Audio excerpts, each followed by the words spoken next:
Hai Viana, apa kabar? Nah ini ada Buit. Oke, invite. Ada Pak Isma udah masuk. Oke, sebentar. Ini malah Ika yang ketinggalan ya. Sebentar, saya akan mengundang Widya Punastuti.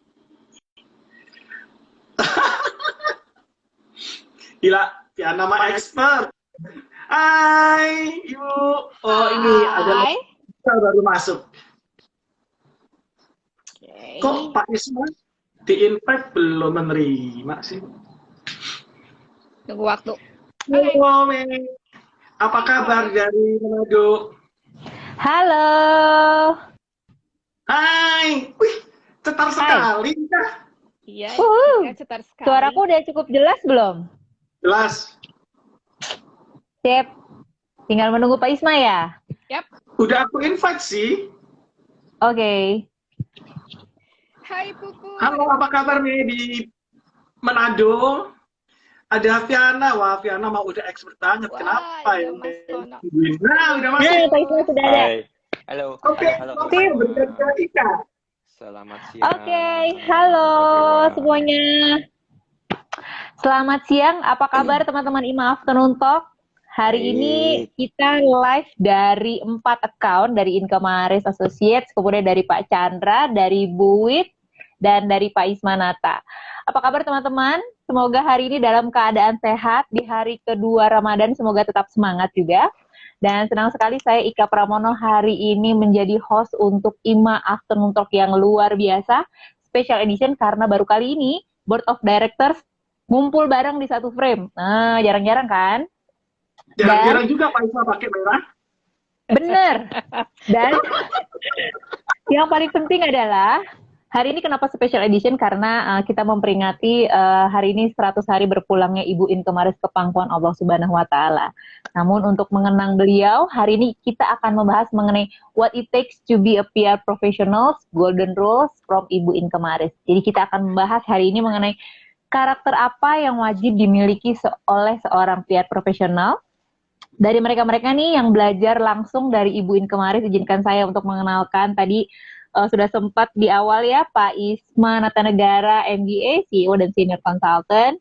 Kemudian Pak Chandra, Lawrence Chandra, Director dan Senior Consultant.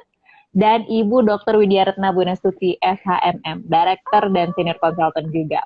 Halo. Halo. Halo. Oke. Oh, Sebelum saya mulai, karena iya. IMA Afternoon Talk ulang tahun yang pertama. Oh iya betul. Selamat ulang tahun luar biasa buat teman-teman yang sudah ikutan IMA Afternoon Talk dari edisi pertama. Kemudian sampai sekarang kita udah tiap minggu kita selalu memberikan konten-konten edukatif mudah-mudahan berguna dan bermanfaat untuk semua. Dan Mau sebelum kita kita terusin mulai, kan? Hah? Oh iya, diterusin Pak Isma, diterusin dong. Ya, nanti teman-teman boleh kasih komen. Atas request, kasih komen mau terus apa enggak. Kalau enggak ya udah. Iya. Ya kan? Dan Kalau enggak ada partisipasi manfaat, ya udah. aktif dalam talk show kali ini karena Udah ngomong begitu udah. Ika sampai freeze nih.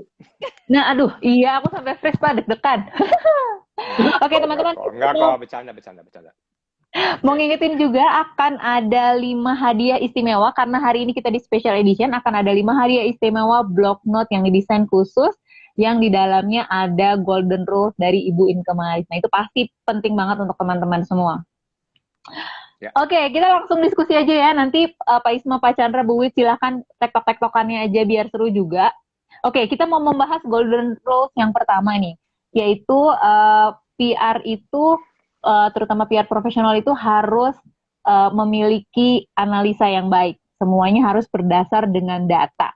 Nah, Pak Isma, boleh di-share nggak bagaimana kita mengimplementasikan golden rules itu di kehidupan kita sekarang? Silakan Pak Isma. Oke, sebelumnya ini di IG-nya IMA juga live kan ya? Iya, Iya dong. saya dari IG Incamaris, Kak. Oke, soalnya saya lagi ngeliat ke IG IMA yang satu lagi nih udah live apa belum ya?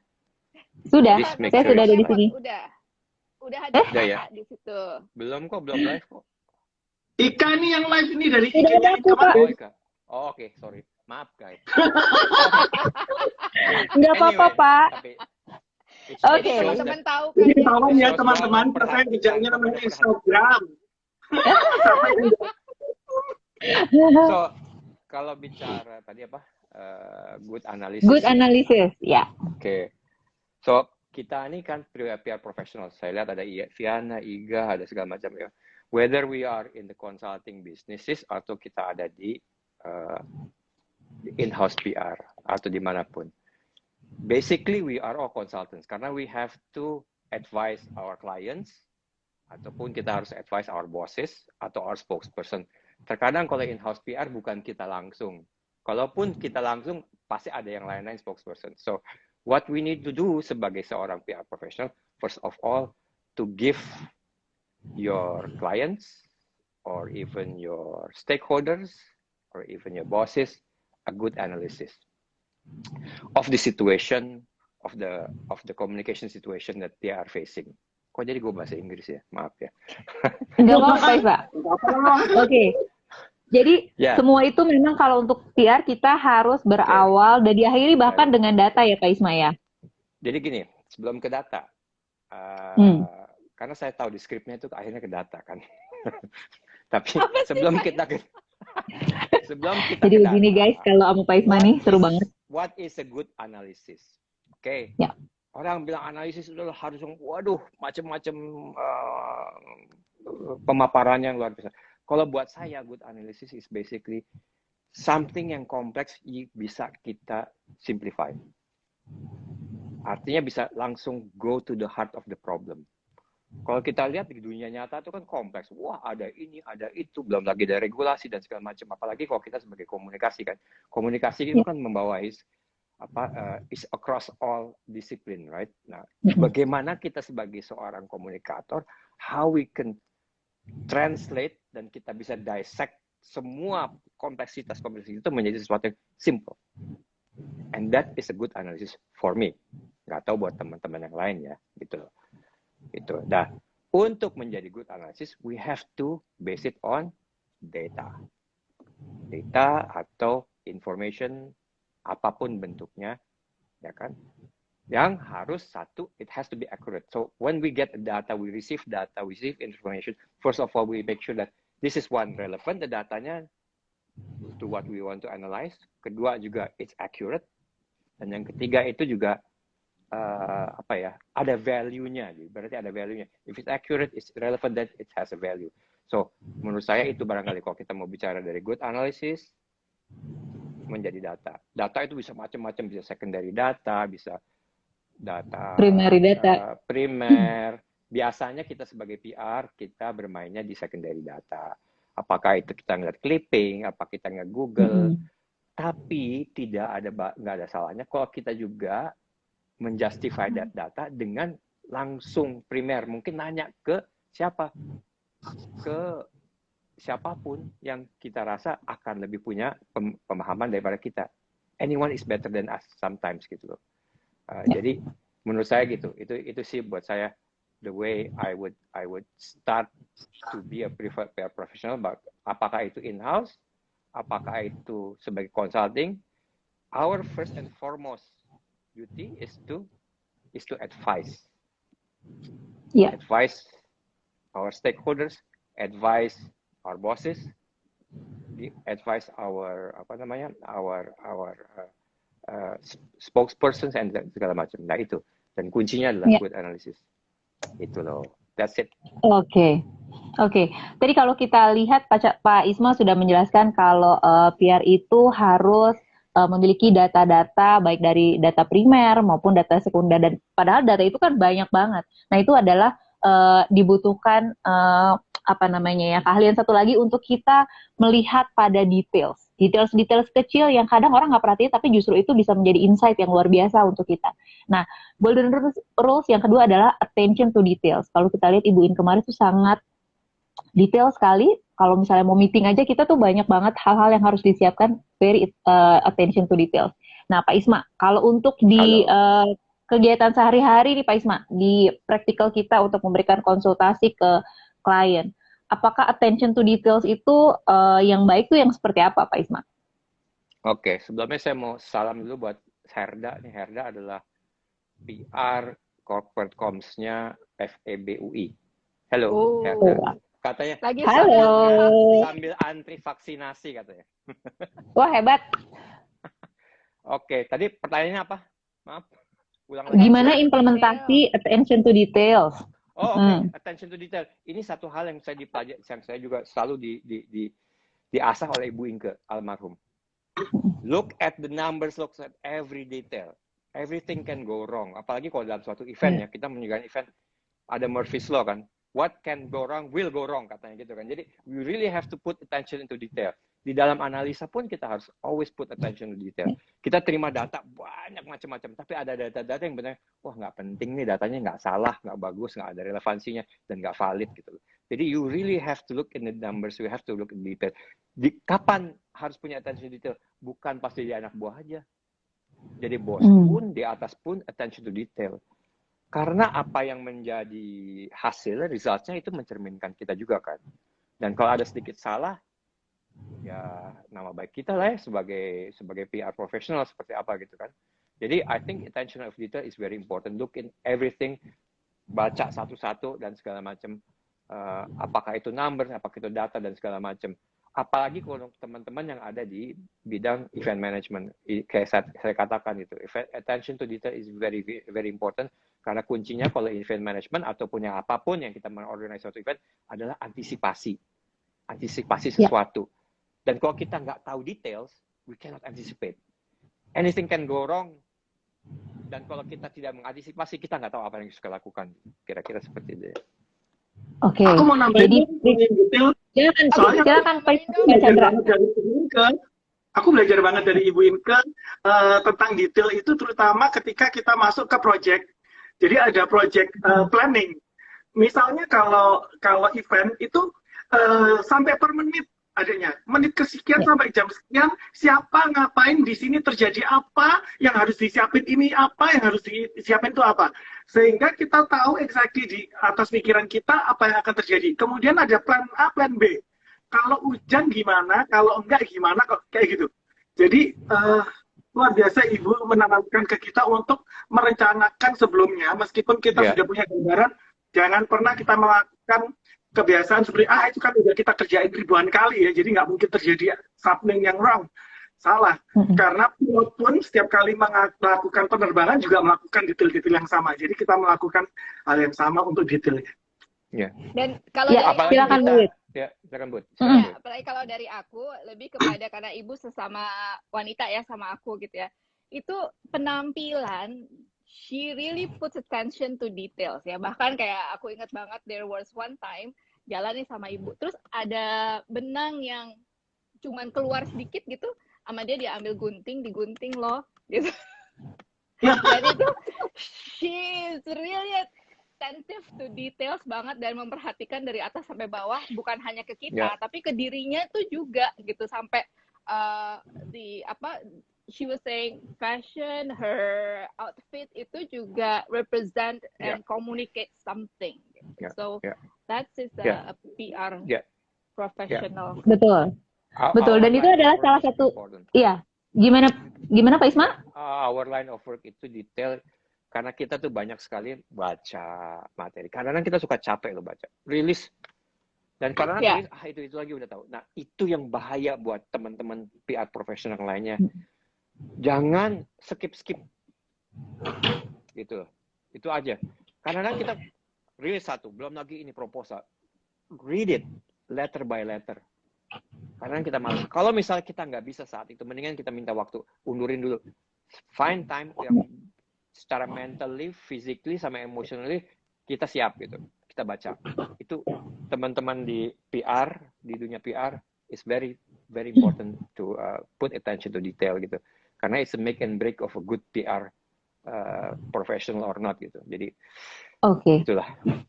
Ya, sip. Nah, attention to details dan good analisa itu juga sangat penting untuk membuat branding. Nah, sekarang kita mau ngobrol sama Pak Chandra. Pak Chandra, branding yang Ibu Inke selalu jelaskan itu kan tidak hanya terbatas untuk ke klien, tapi juga untuk ke personal. Nah, gimana Pak Isma? Pak Chandra, branding seperti apa sih dia dimaksud? Pak Chandra sekarang, Pak Isma. Oke. Branding itu penting terutama pada saat-saat yang seperti sekarang ini, di mana pencitraan itu menjadi sesuatu yang sangat diagungkan. Tetapi branding itu tidak akan menjadi nyata kalau tidak diikuti dengan tindakan-tindakan yang nyata juga. Jadi ketika kita memberikan pandangan atau memberikan gambaran mengenai brand, sesuatu brand, personality terhadap brandnya atau terhadap seorang ini, make sure bahwa semua all the ingredients itu juga memenuhi apa yang kita janjikan ketika kita melakukan itu. Kan sekarang kalau di Instagram atau apa, sering orang itu portray themselves sebagai orang yang wah nggak pernah susah dan ini sebagainya. Potretnya seperti itu, tapi ternyata kita sering lihat di berita-berita belakangan terjadi ini, terjadi itu dan sebagainya. Itu gambaran yang sangat simple dari sebuah branding sih. Jadi anything can go wrong if you are not true to yourself. Oke, nah gimana menciptakan? Nah, itu tuh harus digambarkan. Being true to yourself misalnya, ketika saya seorang profesional, cara saya berpakaian pun akan mencerminkan.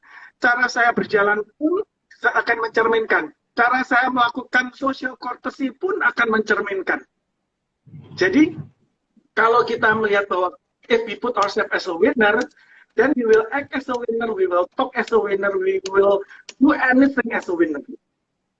Misalnya Betul. Ya. Dan teman-teman kalau kalian menyadari ya, kenapa hari ini kita berwarna merah? Ini adalah bagian branding dari Incomaris and Associates karena corporate colors kita adalah merah. Nah, oke. Tadi bicara mengenai branding. Pak Chandra, boleh dijelaskan nggak sih sebenarnya branding seperti apa yang bisa membedakan kita dari orang lain? Apa yang harus dilakukan? Itu berlanjut ke golden rules yang keempat, yaitu thinking out of the box. Gimana caranya menggunakan golden rules itu untuk memberikan konsultasi yang berbeda untuk masing-masing brand maupun corporate maupun untuk menciptakan branding bagi kita sendiri. Oke, kalau kita bicara mengenai thinking out of the box, itu bukan cuma soal branding, tapi tentang strategi bagaimana kita menyampaikan pesan kita sehingga sampai kepada target audience atau stakeholders-nya. Jadi misalnya ketika kita Incomaris and Associates memberikan konsultasi untuk sebuah brand kosmetik yang eksklusif, dan waktu itu hanya keluar di Sogo aja. Percuma kalau kita hitnya ke nasional, karena Sogo itu waktu itu yang ada cuma di Jakarta aja. Jadi terlalu besar untuk masuk ke nasional aja. Apa yang terjadi? Kita mengeluarkan ide, oke, kalau gitu kita hit orang-orang yang menjadi key opinion leaders. Waktu itu key opinion leaders belum seperti sekarang ini. Nah, kita masuk tuh ke grup-grup ini ketika mereka ada arisan, ketika mereka ada apa, kita masuk ke sana, support mereka, dan kita memasukkan brandnya dan trial di sana. Ternyata dalam waktu 3 bulan, brand ini menjadi brand nomor 1 penjualannya di Sogo. Jadi kalau kita biasa nih, ya udah deh kita bikin press release aja, ya udah kita bikin press ini. Nah, ketika mereka kemudian mulai masuk ke second market, yaitu ke metro dan sebagainya, baru kita masuk ke pasar yang lebih luas, yaitu yang nasional. Salah satu contoh yang lain yang kita mendapat penghargaan dari Asia Pacific, yaitu ketika kita memperkenalkan kiwi, buah kiwi. Buah kiwi itu adalah buah dari New Zealand, harganya mahal. Jadi nggak bisa di-hit ke semua orang juga. Akhirnya yang kita lakukan adalah kita hit 2 target. Yang pertama adalah orang tua, yang satunya adalah anak-anak sekolah, karena sekalian edukasi. Jadi kita kerjasama dengan sekolah. Tapi kita masuknya lewat dongeng. Jadi anak-anak itu involved. Penjualannya naik 276% dari tahun sebelumnya. Dan ketika di-review bahwa anak-anak ini menjadi agen pembelian reguler dari Kiwi Fruit. Itu yang melakukan risetnya dari Kiwi Fruit-nya, bukan dari kitanya. Jadi it's an authentic research yang dilakukan oleh klien. Jadi yang seperti itu. Hal yang lain yang menarik adalah dengan perkembangan waktu seperti pandemi seperti ini, itu kita harus setengah mati melakukan out of the box thinking supaya kita bisa survive juga. Nah itu nanti berhubungan dengan golden rules yang akan diomongin sama Bu Wik, yaitu keep learning. Karena dalam situasi kayak gini, gimana kita bisa ahead dengan yang lain dalam kompetisi. Gitu. Tapi itu Jadi just mau tekankan lagi bahwa Anlin yang kita tahu sekarang sebagai benar Anlin sebagai kok kita punya asosiasi yang kuat antara brand Anlin dengan osteoporosis Itu teman-teman sekalian, itu kerjaannya Pak Chandra dan Ibu Ika. Dari sejak awal tahun berapa, Chan, mulainya? 2002 2002. sampai sekarang. 2002. Jadi strategi pertamanya adalah untuk mengasosiasi, karena Anlin itu kaya dengan kalsium ya. Air dengan kalsium. Nah, salah satu ini upaya untuk memerangi Osteoporosis. osteoporosis. Waktu itu osteoporosis belum dikenal. What is osteoporosis? Ini berkat teman kita dua ini, Pak Chandra dan Bu Ika ini, osteoporosis terkenal menjadi salah satu penyakit nasional ya. Bahkan ada Betul. osteoporosis nasionalnya. Nasional. Dan itu di-endorse sama Pak SBY, di-endorse sama Pak Jokowi. Awalnya memang di-endorse oleh gubernur waktu itu ya. Kayak gitu. Nah, itu salah satu key project yang barangkali boleh kita banggakan. Dan waktu itu Anlin masuk ke Indonesia bukan dengan drive-nya bukan dari iklan, tapi lebih kepada PR. Betul. Nanti kalau mau cerita-cerita lebih panjang lagi silakan ke Pak Chandra sama Bu Ika. Ya, itu saya lupa kasih tahu. That's our pet project yang udah bertahun-tahun Betul. sejak awal. Bayangkan ada hari osteoporosis nasional, bayangin. Itu kok nggak karena kecap-kecapnya Pak Chandra sama Bu Ika ya, nggak mungkin terjadi. Bukan kecap, itu membantu bangsa Indonesia untuk menjadi lebih sehat. Berdasarkan data. Betul. Analisa thinkingnya juga harus bagus. Oke, tadi melanjutkan yang Pak Chandra sampaikan, kita bicara mengenai never stop learning. Nah, ini juga Bu Wit nih bisa menjelaskan lebih lanjut mengenai never stop learning, dan bahkan teman-teman, Bu Wit ini yang menginspirasi saya untuk kembali ke bangku kuliah, karena Bu Wit ini nggak pernah berhenti belajar nih. Seingat saya kayaknya baru tahun lalu gitu ya, Bu Wit dapat gelar S3, terus sekarang sudah kuliah lagi. Jadi benar-benar never stop learning. Bu Wit, boleh di-share bagaimana karakter ini sangat penting untuk PR profesional? Silakan Bu Wit. Oh iya, sangat penting banget. Tapi sebelum ke situ ya, thinking out of the box, saya jadi ingat cerita Bu Inke yang diceritakan oleh Prof. Emil Salim. Oh iya, betul. Beliau bawa orang hutan. Dalam ruang meeting yang saat itu lagi membahas mengenai kebakaran hutan dan lagi mau mengkomunikasikan bagaimana pentingnya untuk menjaga hutan gitu. Nah, terus susah untuk dapetin waktunya, susah mendapatkan attention-nya, akhirnya Bu Inke bawa lo ke ruang meeting orang hutan gitu untuk duduk di meeting. Jadi dari situlah semua langsung ngelihat ke Bu Inke. Wartawan-wartawan yang lain gak ada yang dilihat, media-media lain gak ada yang dilihat, tapi Bu Inke yang menjadi sorotan. Nah, itu thinking out of the box. I imagine gitu ya, pada saat itu tuh bener-bener kayak wow. Dan sampai sekarang orang-orang yang terlibat di dalam ruang meeting itu jadi selalu bercerita tentang bagaimana Bu Inke bawa orang hutan itu. So she is so inspiring. Ini orang hutan. Betul. Nggak, jangan Pak Isma. Ditinggal di kantor. Oke. Gimana Bu? Dan iya, saya sangat salut sekali dengan Bu Inke yang menginspirasi untuk never stop learning dan staying relevant. Karena di zaman sekarang seperti tadi ada komentar dari Ricky. Hai Ricky, ini teman saya yang sekarang ada di Oakley. Ricky bilang bahwa sekarang itu new and creative social channel should be key elements for considering a PR strategy plan. Benar sekali, sangat true. Dan di sini kita harus keep up gitu dengan segala perubahan-perubahan. Yang katanya nih ada pertanyaan juga, bagaimana new normal di zaman sekarang? New normal, betul. PR di tengah pandemi. Oshi and Soul. Ya, di tengah pandemi ini benar banget gitu. Kita harus stay relevant, karena kalau kita nggak stay relevant, pasti kita behind.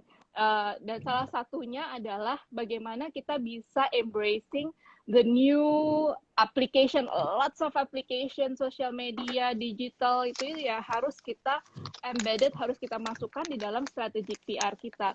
Dan itu butuh banget ilmu. Terus kayak misalnya nih, Pak Isma juga punya banyak klien-klien yang di financial. Financial itu pergerakannya luar biasa. Perubahan cara orang membayar aja itu banyak sekali, dan bagaimana mengkomunikasikan itu, literasi keuangan sementara masyarakat masih sangat rendah. Bagaimana mengkomunikasikan tadi yang Pak Isma bilang, the complexity dari sesuatu hal, the complicated procedures itu bisa menjadi simple.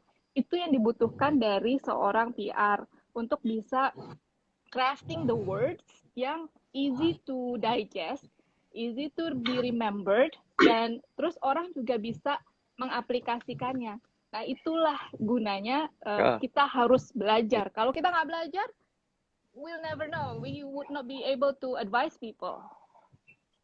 Nah, ini berlanjut ke pertanyaan yang tadi Bu dari Osi. Bagaimana sih cara PR adjust new normal di masa pandemi ini?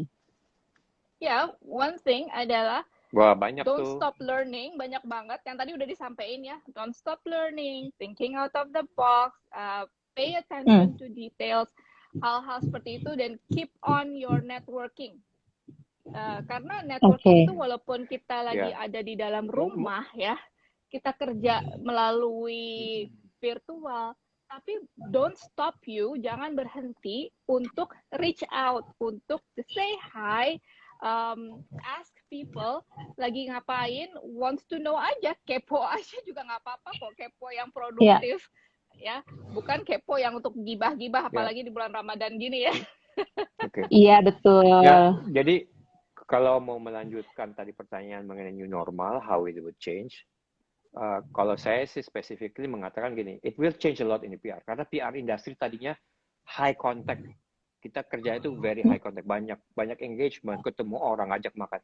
Sekarang dengan adanya pandemi, non contact, but still we find a way melalui teknologi to be able to reach out to contact to them, walaupun tidak ada kedekatan, tidak ada yang seperti kayak gitu, tapi itu memang sangat mempengaruhi new normal itu. It's not, pandemi itu akan mempengaruhi karena we are in a business that is high contact, high engagement, segala macam. Nah, itu gimana caranya kita udah minimize contact, tapi itu tidak bisa dihilangkan. Nanti mudah-mudahan setelah selesai pandemi, we still can maintain that because there's a lot of things that we can get by getting dengan involvement yang lebih kontak, yang lebih ketemu dekat gitu loh. Iya. Mungkin Pak Chandra mau menambahkan? Bisa kasih gambaran kali ya. High normal di industri kita ya, di PR. Silakan. Mungkin aku bisa kasih gambaran. Ketika Februari tahun lalu, COVID itu mulai masuk di Indonesia, tapi belum menjadi merebak luas. Saya melihat adanya di negara-negara lain sudah mulai lockdown dan sebagainya. Terus saya secara spesifik ingat nggak kita melakukan conference call dengan teman-teman dari digital agency. Dari digital agency kita tanya, kamu tuh kerjanya apa aja sih? Selain yang lu biasanya bantuin kita tuh kerjanya apa aja? We found out bahwa apa yang dikerjakan mereka itu ternyata ada lubangnya juga. Tidak bisa memenuhi kebutuhan PR. Karena itu kita mengembangkan digital PR. Dan syukurnya ada klien-klien yang mau gila juga sama kita. Karena dia kan tetap harus berkomunikasi. Wah, Pak Isma ke out, kayaknya sinyalnya lagi. Cuman dari situ kita mencoba. Pertama kali kita melakukan press conference melalui IG Live, ingat nggak? Iya, terus kemudian ada Zoom. Terus kemudian ada macam-macam. Dari situ berkembang. Dan dengan pasti awal ada kekurangan, ada kelebihannya. Sekarang kita bisa berkomunikasi dan melakukan webinar kepada ribuan orang di Adinkes dan sebagainya seluruh Indonesia. Jadi memang kita harus lihat positive side, opportunity apa yang kita bisa lihat di area di era-era yang memang semua serba sulit, gitu. Ya, oke. Betul. Ada adaptasi terutama ya Pak. Jadi dari situ kita bisa lihat apa yang harus kita lakukan dengan kondisi yang ada. Nah, saya mau menyapa juga ini Pak. Ya, salah satu kelebihan Bu? manusia ya. Salah satu kelebihan manusia adalah adaptability-nya itu sangat tinggi gitu. Jadi kita harus tetap berjuang. Oke. Baik, ini saya mau menyapa Pak Lukmanul Hakim. Halo, waalaikumsalam warahmatullahi wabarakatuh. Terima kasih untuk teman-teman. Teman-teman silahkan kalau mau bertanya, memberikan komen. Nanti akan ada 5 hadiah yang sangat eksklusif, hanya 5 saja dibuat. Jadi block note berupa block note dengan desain khusus dan ada quote dari Ibu Inke Maris. Oke, tadi kan Pak Chandra udah share mengenai branding, kemudian Bu Wit juga sudah share mengenai never stop learning. Nah, tadi sedikit menyinggung mengenai networking is your valuable asset. Jadi bagaimana hai saja di pagi hari itu bisa membuka peluang kita untuk bekerja sama dengan lebih lanjut. Nah, Bu, sekarang ada pertanyaan gini nih.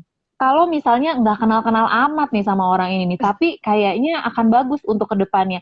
Gimana sih cara memulainya dulu nih? Untuk menjalin komunikasi dan akhirnya bisa menjadi kerjasama gitu. Ya, pertama sih kembali lagi ya, attention to details again. Do your research. Hello, I'm back. Hey, Pak Isma kembali. Hai Pak. This is the new normal, bisa timbul tenggelam gara-gara teknologi. Betul. Okay. Sorry, Ya, go ahead. silakan Bu Wit. Oke, jadi tadi tuh sampai mana? Ke-distract banget dengan Pak Isma. Anyway, oke. So, attention to distract, details, do your research. Siapa yang akan dihubungi? Network. Network. Halo? Bisa terdengar Iya, Bu Wit. nggak? Bisa. Soal network. Oke, yes. Oke, jadi tadi saya mengatakan bahwa kalau misalnya kita nggak kenal-kenal amat, terus tapi kita pengen kontak, kan biasanya kita ngeliat nih sekarang karena di sosial media, kita jadi terbuka, ada Clubhouse, ada Instagram, ada Facebook udah dari dulu ya, tapi kan Instagram nih banyak sekarang yang DM gitu ya. Terus, don't be afraid, just say hi. DM aja yang bersangkutan, tapi do your research gitu untuk tahu what interest them dan apa yang juga relevan untuk ke kita gitu. Jangan terus jadi kayak stalking tapi stalking yang nggak jelas. Tapi harus berbobot untuk bisa kita mendapatkan everlasting relationship. Saya dalam terus terang ya, dalam pandemi kemarin 1 tahun banyak establish new relationship, pertemanan-pertemanan yang lewat virtual yang saya belum pernah ketemu sama orangnya, tapi kita udah asik ngobrol. Ngobrolnya tuh bener-bener ngobrol yang kontennya itu heavy juga gitu. Kayak misalnya ngomongin tentang dunia PR, dunia hukum, banyak hal-hal dan ada hal yang akhirnya bisa jadi pekerjaan dan itu turns up juga bagus dan itu kita juga sampai yang sampai terkagum-kagum dengan bagaimana Allah, kan dia semua juga Allah yang menyatukan kita, tapi juga dari kitanya sendiri juga establish the communication-nya juga berdasarkan attention to details tadi. Jadi jangan asal-asalan, karena kalau asal-asalan juga bisa bikin ilfeel ya, orang langsung aduh apa sih nih gitu, nggak relevan banget. I think it's not with me untuk ngobrolin seperti ini. Kan kita juga punya perasaan seperti itu. Ask yourself, kalau kita dihubungin sama orang, terus kita nggak pengen berhubungan sama orang itu, kenapa? Then don't do that to others. Oke, Baik. Boleh tambahin, jangan takut juga. Pak. Jangan takut memulai untuk menghubungin orang. Oh iya, betul. Kamu berhentiin Pak Ganjar Pranowo di Car Free Day untuk ketemu, dan akhirnya kita diundang pergi ke kantor beliau di Semarang, Bu. Iya, dan betul. Kami mengundang Kaisang untuk hadir menjadi pembicara di sebuah seminar lewat DM di Instagramnya, dan dijawab dan beliaunya datang. Dan sekarang saya punya nomor handphone dia. Jadi kalau dibilang, aduh kan nggak kenal, oke nggak kenal, tapi kan kita bisa kenalan gitu. Sekarang banyak jalan kok untuk banyak jalan menuju Ramadan, banyak jalan menuju kenalan. Betul. Ya. Oke, nah tadi kan kalau dijelaskan ya Pak Chandra, Pak Isma, Bu Wit itu kan kayaknya punya passion yang sangat kuat di PR. Nah, salah satunya nih aku mau tahu nih dari sisi bagaimana sih cara menjaga passion? Terus bagaimana menginspirasi orang-orang juga punya passion dan drive serta komitmen yang sama seperti Pak Chandra, Pak Isma, dan Bu Wit untuk jalan sama-sama, terutama kalau misalnya kita di dalam tim. Silahkan. Kalau boleh saya, Pak Isma dulu yang jalan. Mindset saya adalah every day there's always something new. Something new that I can learn, something new that I can get. itu mendrive saya, jadi nggak pernah bosen. Jadi itu passion saya, karena saya orangnya bosenan ya gitu loh. Jadi for me passion is like that. It's embedded in me that there's always something new today. Even from a very simple thing yang kita melihat day in day out, oh ternyata setelah kita pandang, oh ada sesuatu yang baru gitu. Jadi buat saya itu drive motivationnya itu satu pertama. Yang kedua bahwa there's always something good that we can do today. Nah kita sebagai PR consulting, peluru kita apa sih? Adalah informasi yang baik, informasi yang berguna, yang bermanfaat. Nah that's another drive buat saya untuk for keeping my passion. Tadi, there's always something new, there's always something good yang bisa kita lakukan setiap hari in every day that we work gitu loh. Sekarang masalahnya, there's always an opportunity for us untuk doing something good and doing something new. Nah itu yang membuat saya drive saya sebenarnya seperti itu gitu. Jadi karena ya itulah tadi something good ya kita tadi ada yang nulis di sini kan, kalau nggak salah satu kunci dari perlawanan itu untuk COVID adalah bukan vaksinasi tapi informasi ya kalau nggak salah. Anyway, so information is needed by everyone, every single way of life gitu loh. Maukah itu dia untuk bisnis, mau dia untuk keluarga, komunikasi, apapun spiritual dan lain-lainnya, information is the center heart of knowledge of everything. Makanya itu buat saya passion saya untuk growing ke sana. That's what I like. Oke. Dari Pak Chandra silakan. Kalau aku sih ketika menerima sebuah klien itu bukan cuma kliennya yang terima kita, tapi kita juga terima dia kayak orang pacaran atau orang berhubungan gitu ya. Jadi nggak bisa cuma sepihak aja. Buat aku, klien yang bisa memberikan berkah dan berkat buat orang lain, itu gua passionate banget. Jadi kayak Arlene itu dia memberikan inspirasi ke orang untuk bisa hidup sehat misalnya. Atau dengan menggunakan Oppo dia bisa connected dengan lebih baik dengan orang lain misalnya. Atau waktu itu kita nangani Kementerian Kesehatan karena di P2PTN. Jadi menyebarkan informasi-informasi supaya orang lain tuh tahu dan hidup lebih baik. Itu dan karena kita passionate, kita nggak membatasi diri pada pekerjaannya aja. Kalau ada informasi apapun atau opportunity apapun yang bisa baik buat kliennya untuk menyampaikan pesan-pesannya, kita juga ikutan passionate untuk kasih tahu, ini ada ini nih, ini bisa digini ini, itu bisa begitu ini. Jadi kitanya nggak pasif. Dan karena kita passionate, klien juga suka karena klien nggak suka dengan PR consultant yang kayak dalam tanda kutip babu atau pocong aja, disuruh ini jalanin, disuruh itu jalanin. Jeblok kan kamu maunya kayak gini, jeblok kan kamu maunya kayak gitu.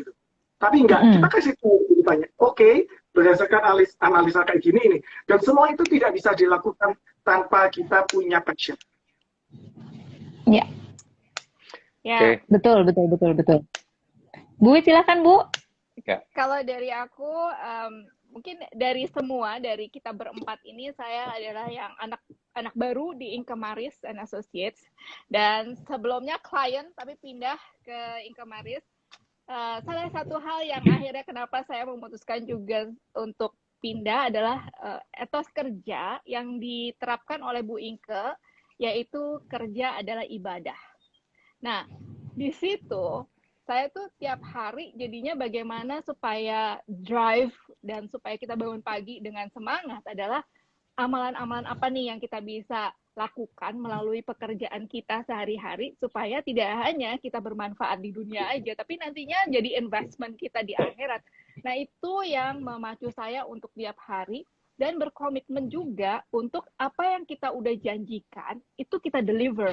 Karena ini salah satu juga elemen di PR ya. Karena kan kita menganalisa sesuatu, we propose something ke klien gitu. Tetapi kalau kita nggak deliver, then our reputation juga is at stake gitu. Dan itu yang akan everlasting adalah reputasi. Bagaimana kita bisa membangun sekarang Inkemaris udah 36 tahun tapi staying relevant, tetap di bidangnya.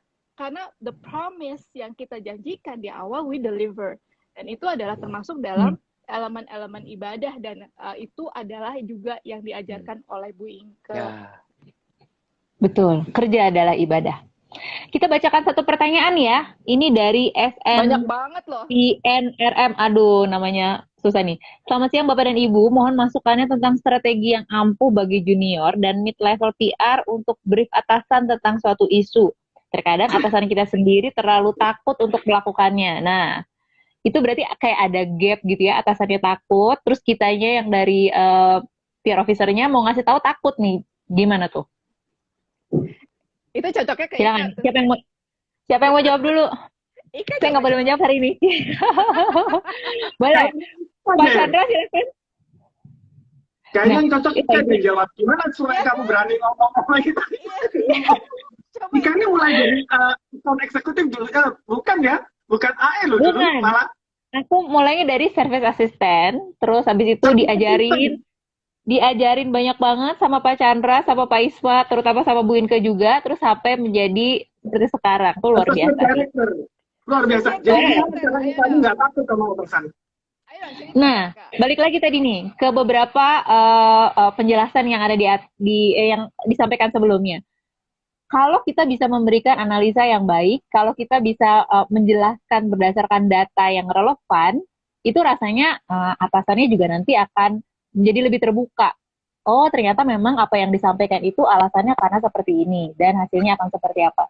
Jadi kalau saya boleh kasih masukan sih, mungkin sebelum maju ke atasan kita punya bekal dulu nih, yaitu data dan analisa yang baik, serta kalau bisa memberikan rekomendasi. Jadi jangan cuma ngasih datanya kayak gini Pak, bagusnya kita gini, tapi terus tidak dibekali dengan informasi-informasi lain yang lebih lengkap. Gitu. Silakan Pak Chandra kalau sama Bu Wi kalau mau menambahkan, gitu nggak sih? Oke, benar. Kalau aku gini, kalau aku ini sambil nunggu Pak Isma masuk. Kalau aku bilangnya gini, orang berhasil itu orang selalu ngomong bahwa kalau ada kesempatan, kemauan, dan kemampuan, ya kan? Tapi Ya. itu nggak cukup. Harus bisa berkomunikasi, harus punya network yang baik, dan satu lagi harus tahu bagaimana memposisikan diri. Artinya gini, kalau kamu memposisikan diri sebagai seorang bawahan, maka gesture kamu juga akan nunduk ke atasan kamu. Orang atasan kamu ngomong itu nggak berani ngomong. Tetapi kalau kita duduknya sebagai teamwork, sebagai sebuah tim, suddenly kita duduk sejajar dan bisa ngobrolin mengenai sebuah proyek tanpa takut, wah kamu digoblok-goblokin atau kamu masih anak-anak atau apa. Karena dalam sebuah tim itu menghargai satu dengan yang lain. Dan itu yang berusaha di Income Management Association ini kita ciptakan, bahwa nggak ada yang lebih pintar dan lebih ini, bahkan yang lebih junior nih, kita belajar dari yang lebih junior mengenai media sosial misalnya. Karena kita kan udah di dulu kan ya kalian kan sekarang hidup dengan media sosial. Jadi jangan dipikir bahwa ketika kita ini menjadi junior maka ini menjadi kekurangan. No, ini bisa menjadi kelebihan karena kita lebih stay relevan dan lebih kamu di kondisi yang sekarang. Gimana Bu Win? Betul. Bu Win silakan. Kalau aku tambahin apa yang Bu Inke juga ajarin ya. Ini dari sisi Bu Inke-nya ya. Kan tadi pertanyaannya gimana yang dari bawah ke atas. Kalau dari atas ke bawah dari Bu Inke tuh ngajarin ke saya adalah appreciate and acknowledge.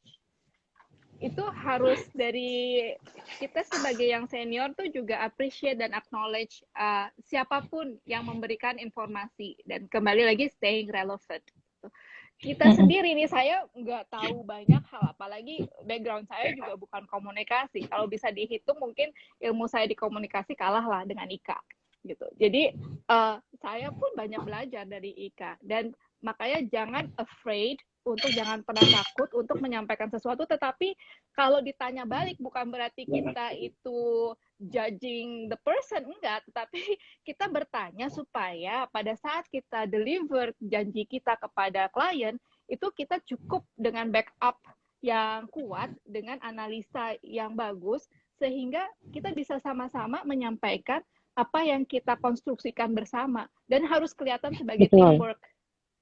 Jangan kelihatan sebagai ini kerjaan aku aja gitu, bukan kerjaan bosku. Itu juga jadinya nggak masuk gitu ya. Kelihatan harus teamwork, blendingnya itu juga harus penting. Nah, kalau kamu ngelihat tadi di Income Management Association sangat kuat kekeluargaan dan teamworknya. Artinya saling bantu, saling oke, bukan bagian gua tapi lu perlu apa gua bantuin gitu. Itu yang luar Betul. biasa. Dan Betul. Jadi itu kita, dilakukan secara ikhlas, tulus dan ikhlas. ya, Jadi bukan betul. karena pekerjaan atau apapun gitu. Tapi karena memang Betul. kita ini keluarga, kita sama-sama, kita masuk bareng. Betul. Jadi teman-teman kalau di Incomaris and Associates kita punya kebiasaan kalau mau bikin proposal kita selalu brainstorming. Jadi mau teman-teman ini nggak biasa megang salah satu industri, misalnya kalau saya kebanyakan kliennya kesehatan Halo. maupun lifestyle gitu.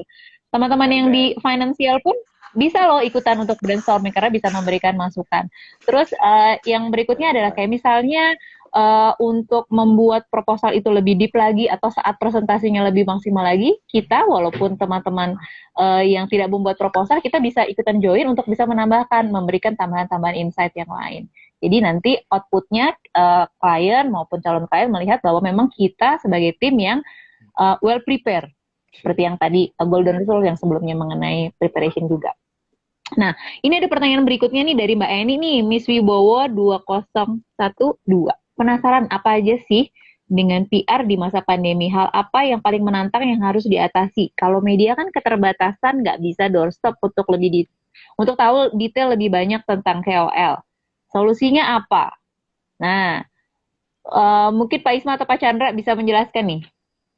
Pak Isma Kalau media lagi. ini punya keterbatasan doorstop tuh.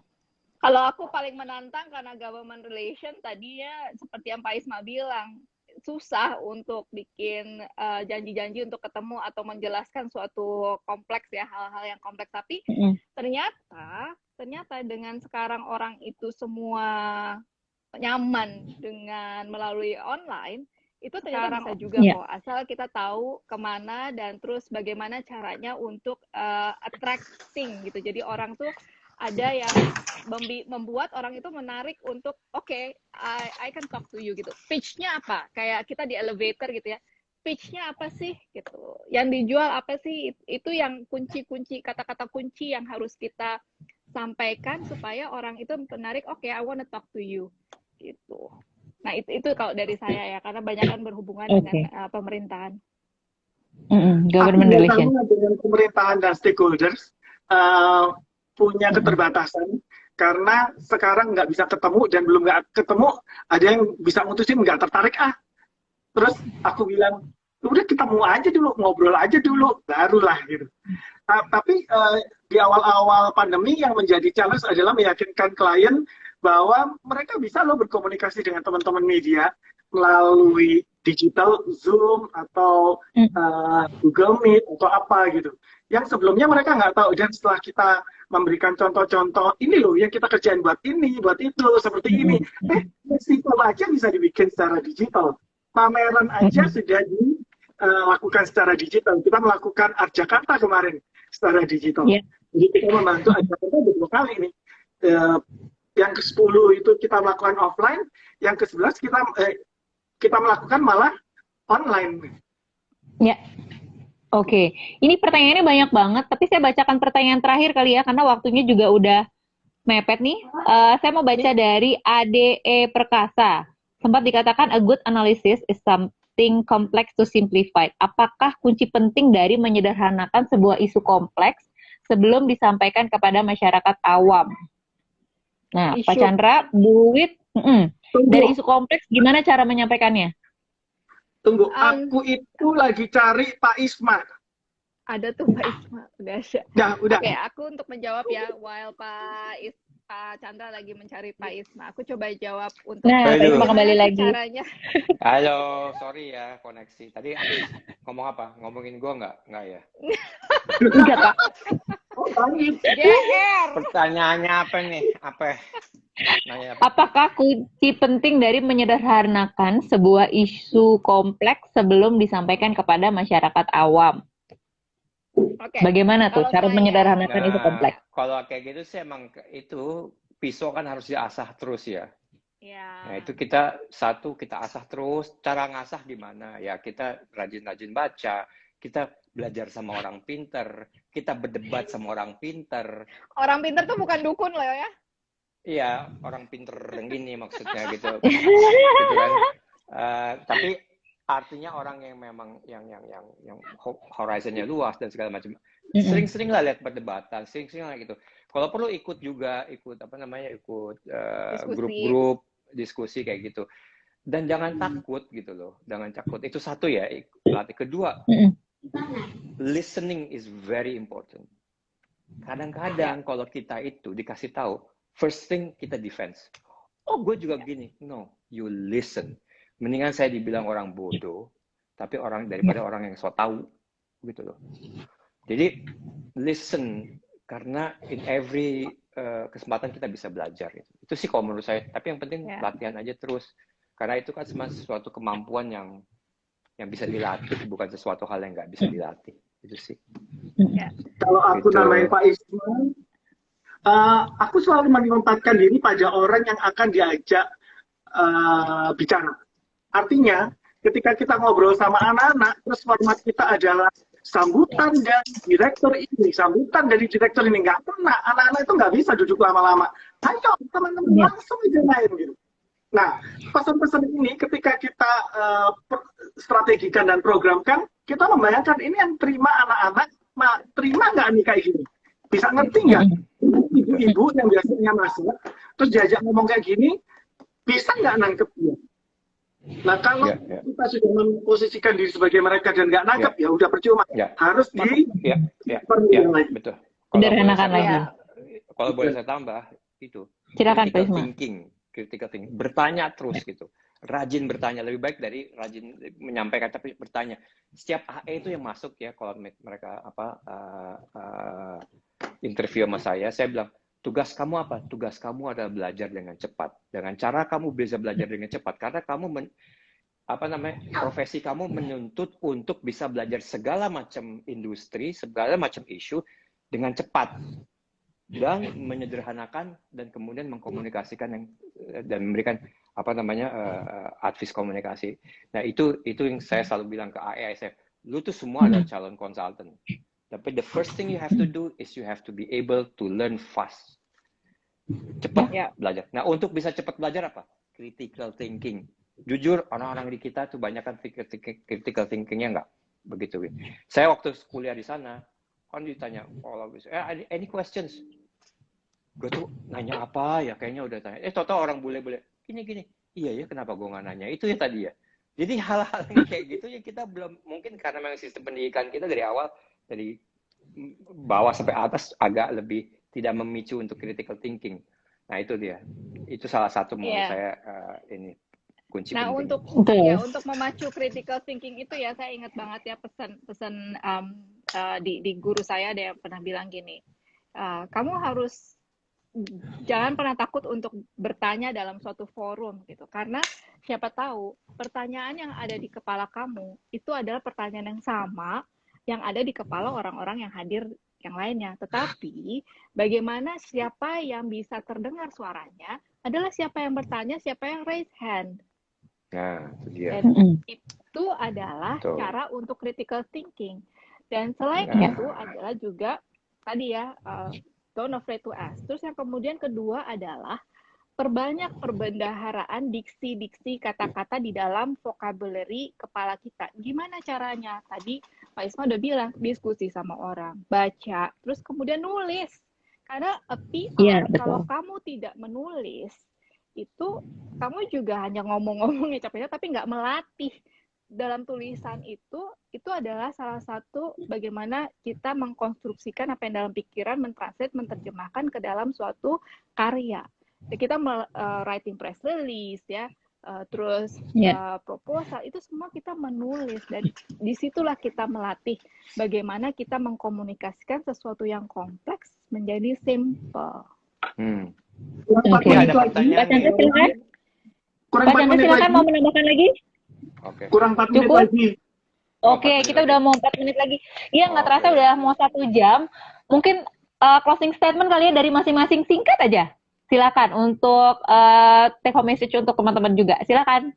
Dari Pak Isma dulu. Saya sih nggak ada closing message ya, pada intinya gitu. Every one of you are in the PR industry, you are in communications, and your asset is information. Make sure that information itu berguna dan bermanfaat buat semua. Be happy and be very proud that we are in this industry. because it's a very very important industry. Mungkin orang nggak akan terlalu ngeh. Lu cuma ngomong-ngomong. Enggak, di balik omong-omong itu ada sesuatu yang berharga, yaitu informasi yang bermanfaat. Itu sih buat saya. So, Sip. my dear friends, our PR practitioners, angkat. Kamu nggak kalah sama lawyers kok. Boleh bilangnya boleh Yang bilangnya lawyer mahal, pindah. Oke. nggak apa-apa. Yang lawyer Yang lawyer, iya yang lawyer aja pindah ya, Yang lawyer betul. aja pindah. Jadi Bu itu lawyer, backgroundnya SH Oke. dan lawyer di Pfizer dulu. Oke, Pak Chandra, ada closing statement silakan. Kalau mau jadi PR sih jangan takut terhadap industri yang nggak pernah dimasukin sebelumnya atau nggak hal yang kita nggak tahu sebelumnya. Justru ini merupakan hal positif yang kita bisa dapatkan karena target audiensnya mungkin orang-orang yang kayak kita yang nggak ngerti. Jadi kalau kita aja paham, apalagi target audiens nanti akan lebih paham. Sip. Dari Bu Wit, silakan. Oke, kalau dari saya, disregard ya, kalian adalah PR atau bukan PR, non PR, tapi kembali lagi kepada tadi etos kerja adalah ibadah. Jadi apapun yang kita lakukan adalah ibadah. So do it dengan benar-benar komitmen dan do your best. Lakukan untuk yang terbaik sehingga people will remember who you are and what you do. Sehingga bukan kata-katanya tetapi who you are, you represent yourself, itu is a PR in a way. So stick to that.